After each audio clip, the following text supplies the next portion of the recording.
Après des mois de tests en accueillant des activités diverses à l'intérieur de la sacristie, il est temps de planifier le projet de réqualification de l'église de Grande-Rivière à long terme.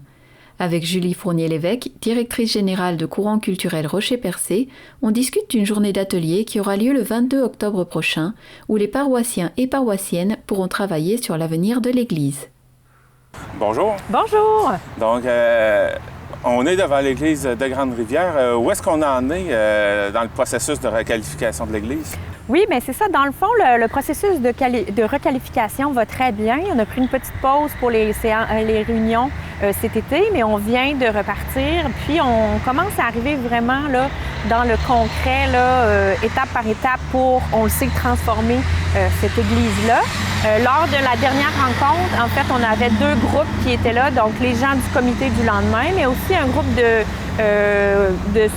composé là, de citoyens et de mariés par rapport aux legs de l'Église. Parmi les choses qui, on le sait, maintenant qu'on peut dire, c'est que la sacristie, en fait, après les tests d'occupation transitoire qu'on a fait, on a décidé, en fait, que la sacristie serait uniquement utilisée comme lieu de culte. Donc, il n'y aura pas de multi-usage. Ça, c'est une des choses qu'on a dressées là, lors de la dernière raison pour les activités de petite envergure. Pour ce qui est de la nef, ça sera à décider plus tard, mais on est maintenant rendu là-dedans, à positionner les nouvelles aires d'activité. Où sera le culte? Où sera peut-être la grande salle de réception? Qu'est-ce qui sera? Peut-être est-ce qu'il va y avoir des activités commerçants?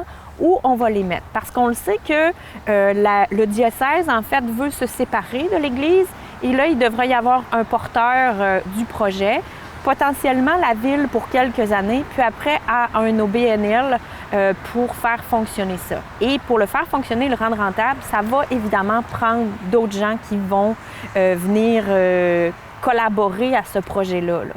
Donc, parmi les choses aussi qu'on continue d'avancer, il n'y a rien de sûr à 100% pour l'instant, mais dans les étapes qu'on avance, maintenant, on peut imaginer qu'il y aurait peut-être un trait d'union entre l'Église et le presbytère.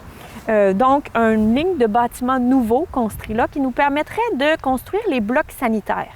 En fait, tout ce qui est, si on dit que la salle est transformée pour une salle de 200-300 personnes ou pour tenir d'autres événements de plus grande envergure, ça va nous prendre des toilettes et c'est ça, tout ce qui est bloc sanitaire serait construit là. C'est aussi là qu'il y aurait potentiellement l'ajout d'un ascenseur.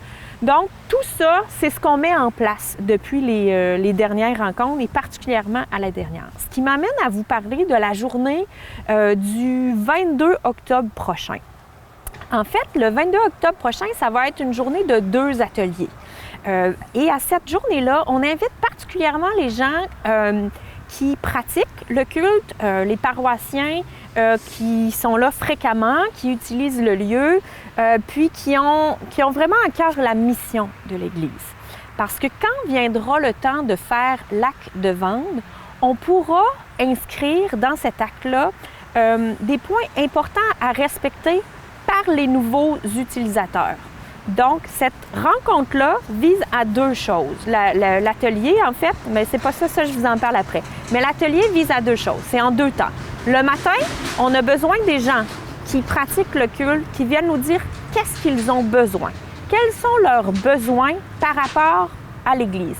Ceux qui font des cours de catéchèse, quel genre d'espace vous avez besoin? Quel genre? C'est sûr qu'on va avoir des gens, des mariés, puis les gens de l'Église aussi. Monsieur le curé va être là. Mais bon, pour les baptêmes, pour les cérémonies, qu'est-ce que vous avez, vous, besoin comme espace qu'on inscrit dans le projet? Donc, vous allez directement parler à l'architecte qui va dessiner les plans, Mme Colline Lachouque, qui va être ici en présence.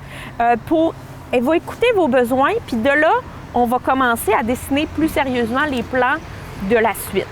Dans l'après-midi, c'est vraiment l'atelier sur le legs. Je vous parlais de l'acte de vente. Dans l'acte de vente, il y aura, est-ce qu'on inscrit que ce bâtiment-là, qui est l'église, par exemple, parmi les choses très importantes, on veut que ce soit un lieu réservé à la communauté. Fait que si on inscrit ça dans l'acte de vente, on ne peut pas transformer ça en condo.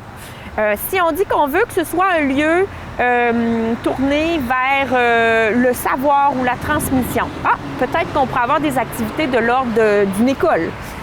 Donc, ça va être c'est un peu dresser les valeurs importantes par les citoyens, par les paroissiens, utilisateurs pour la suite du bâtiment, pour que ce bâtiment-là, perdure dans ces valeurs qui ont toujours animé le bâtiment, là, dans le fond. Donc, ça se passe en 2 temps, Oui. le matin et l'après-midi. Oui, c'est en plein ça. Donc, on le répète, c'est le 22 octobre. Ça se passe à l'église. De 10h à midi, vous allez l'atelier sur les espaces réservés au culte. Puis de 13h à 15h, vous avez l'atelier sur la définition des lignes directrices. Entre les deux, de midi à 1h, on va avoir une soupe là, si les gens veulent passer la journée avec nous. Si vous souhaitez participer à cette rencontre-là, appelez Mme Ghislaine Dubé à la fabrique pour vous inscrire. Elle peut aussi vous donner des informations là, sur cette journée-là. Est-ce qu'il y a quelque chose qu'on a oublié? Non, pas pour ça, mais j'aurais à vous parler de la carte postale que les citoyens et les commerces de la ville de Grande-Rivière ont reçue récemment.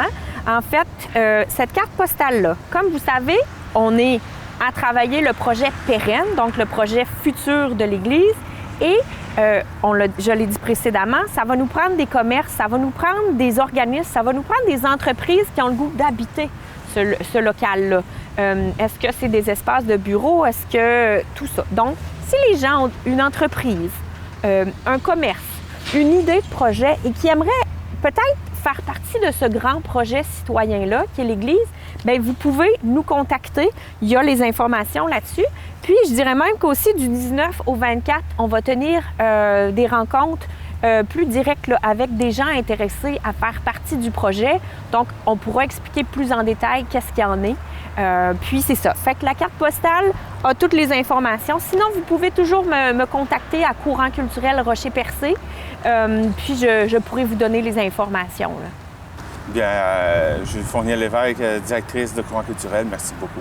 Hey, ça me fait un grand plaisir. C'est vraiment un projet citoyen, la grande fabrique maison citoyenne de Grande-Rivière. Donc, soyez curieux. Puis, allez voir, on a une page Facebook de ça aussi. Mais sinon, vous pouvez m'appeler, parler aussi à Ghislaine au presbytère. Donc, il y a beaucoup de personnes là, rassemblées à ça. Donc, n'hésitez pas à être curieux et à nous